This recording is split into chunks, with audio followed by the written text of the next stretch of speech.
Welcome back to D2 Wrenchworks and DIY, guys. 2 videos in one day today, trying to get a bunch of content out for you guys. I have a new project coming up here, so if you would, please like and subscribe. I am over 200 subscribers finally. Glad to hit that. Working towards 1,000, so please help my small channel grow. Now, back to the video. Part 1 of this Cannondale, I have what I would consider a time capsule of a bike. You're probably looking at it thinking, what? Yeah, it's pretty special. This is what I believe is a 1991. It has a very paint speckled, marbleized black paint job, kind of giving like a galaxy kind of look to it, with some hot pink, yep, that's right, hot pink decals all over the place. Very, very cool, super funky. It's your typical like 80s, 90s bike, you know, coming in those really neat colors. But that's actually not what I just want to talk about. This is a SR600 Cannondale. This is like the mid-range. This actually came with Shimano 105. That's good stuff. 3rd best that they make, you know, so can't complain about it. Tells you though, this is like up there on the tier list. They make a very similar model to this that has, you can see the stays are actually like kind of far away. Really, they nicknamed these like the Cannondale crack and fail and all of that because they had issues cracking here. It's kind of a weird design, never really went far after that, but what I do want to give it some credit for is this is a phenomenal example. This is literally only a race bike. Somebody actually took all the Shimano 105 off of this. Just about everywhere you look, it's been upgraded. I think the only thing that we have stock on this is the strong aluminum seat post. So that's that and this headset, I believe, is stock. Well, fork and frame, but to the frame set, I'm saying. So this, what's so special about this bike, though, you might be saying?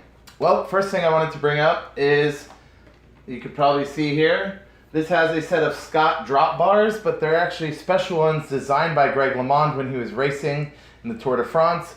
These are drop-in handlebars, Scott drop-in bars.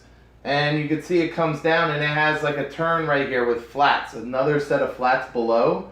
And what this is supposed to emulate is you could get down in the middle and your arms would be tucked down when you're doing like a straight on a flat road, something like that.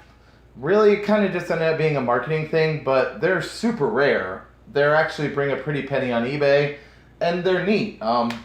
You know, if you had a high-end bike that was something that was in the Tour de France like Greg had ridden, you could replicate this bike. So this is kind of a good idea on how to build something. You know, this is, like I said, it's pretty much built up to be a strictly race bike.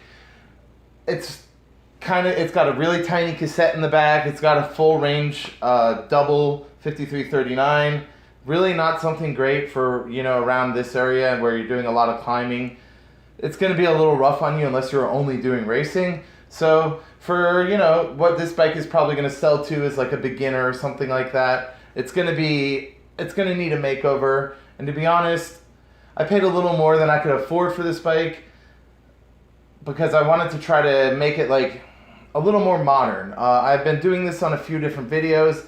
I have a Bianchi video that I did as well. I'm gonna turn a lot of people are scared of these frame shifters. They are a little intimidating if you're not used to riding bikes.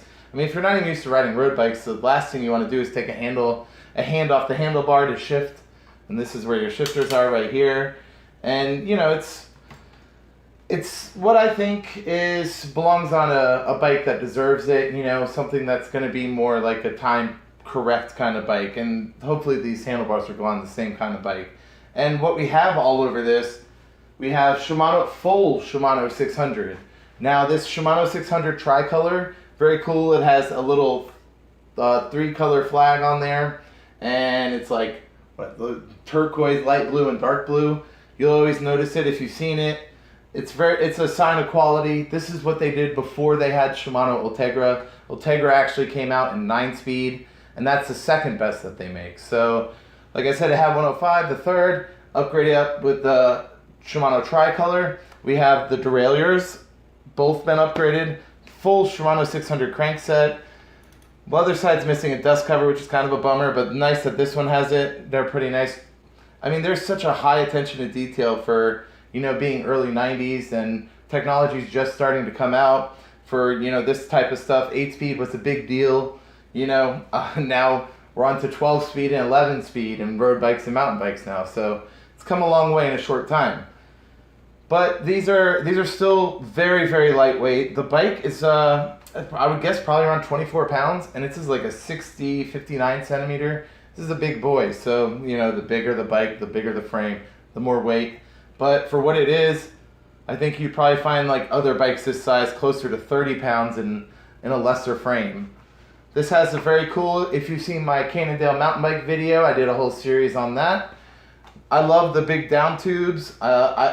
You know, it's just some very cool, it's like they only did this when they made the bikes in USA, and now that it's nothing like this anymore. So it's like, you know, Cannondale's heart and soul. It's something, you know, a little special to me. I'm an 80s baby, so I like seeing cool stuff like this, and I want to get it back on the road. So we're going to take all this really nice eBay stuff. It has the Shimano 600 shifters. It has a full brake set on it. You know, I mentioned the crank set. And we have the brake levers as well. So it's, you know, stuff this nice. Keep an eye out for. Even if you don't appreciate it, which, you know, that's fine. You could find cheaper stuff that's just as good or better nowadays. Sell it on eBay. Make your money back. You know, it's a good way to try to pay for some upgrades, and that's what we're going to do today. And if you were curious, this is a set of clip-on bars. You can bolt them to the middle of your handlebars. Just a little bolt underneath here on the bottom. Gives you the ability to also kind of stretch out, have a little bit more aero, but more positions for, you know, sometimes it's nice to stretch your back out when you're doing long rides. Like I said, this is a race bike, so the the amount of positions on this is a little much, but it's cool to have. So it's nice to have options. We're going to just do some standard drop bars on this, so I have some pretty cool Cannondale ones. We're going to change out these frame shifters, like I mentioned.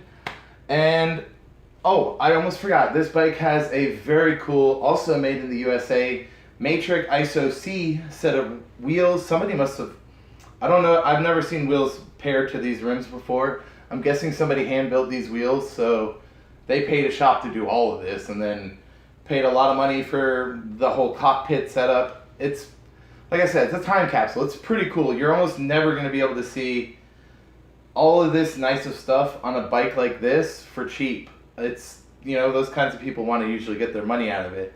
So, onto the wheels though. We have some Shimano 600 tricolor again. Pretty cool. Hubs on the front and rear, laced to these Matrix ISO C wheels that I had mentioned. They have a slight aero profile for, you know, what was around back then. It's pretty cool. Something you got to respect. These were made in the USA, as I mentioned. Got some really nice tan wall tires on here, some cool Continentals. Those are going to stay. I believe we're going to keep the wheels. I'm hoping that the Shimano 800 or Shimano 600 tricolor rear hub is going to not be the, I've run into this so many times lately.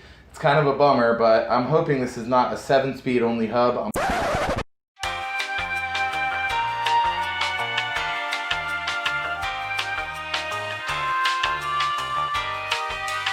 I'm hoping this has the ability to put an 8-speed on it. So what we're going to do, we're going to upgrade the whole, you know, do the shifter conversion. We're going to upgrade the, well, we're going to change the crank out, and we're going to change the cassette. I would call this an upgrade because it makes it a more rideable bike. It makes it more enjoyable, and it makes it more comfortable because you're not going to have to worry about just killing yourself trying to climb up hills.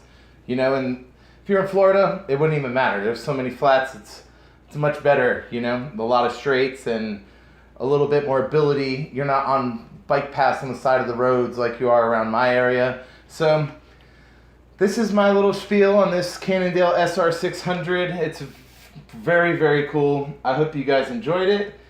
Stay tuned for part 2. That's going to be coming out here really soon. I'm going to have to get to work stripping all this down and get some good pictures to slide in this video and everything too.